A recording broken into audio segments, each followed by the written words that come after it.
Welcome to our channel. Today we how to budget with simple, complete guide step by step clear. Start by downloading the simple app from your app store. Open the app and create an account using your email or phone number. Once logged in, familiarize yourself with the main dashboard. Identify the budgeting feature, which is typically highlighted on the home screen. Create a new budget by selecting the designated option. Input your total monthly income.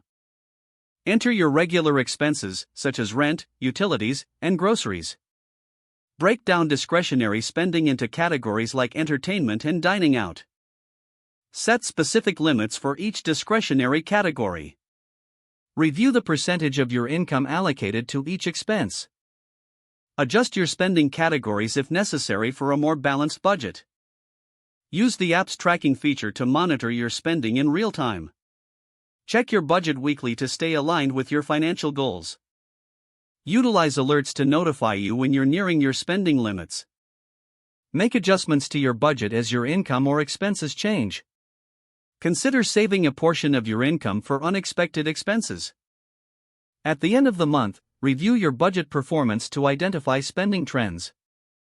Celebrate any successes and adjust for areas needing improvement. Repeat this process monthly to refine your budgeting skills. Engage with the app's community or resources for additional budgeting tips. Stay committed to your financial goals and continue to track your progress. If the page does not load, refresh the browser or try again in a private or incognito window. Make sure you are using the correct email address, then retype it carefully to avoid small typos. If your password is not accepted, use the reset option and create a new strong password you can remember.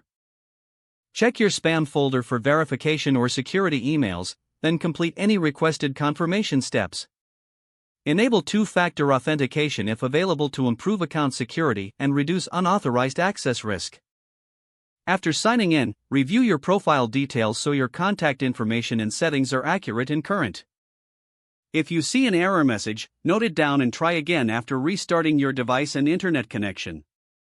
Don't forget to like this video and subscribe to our channel for more step-by-step tech guides.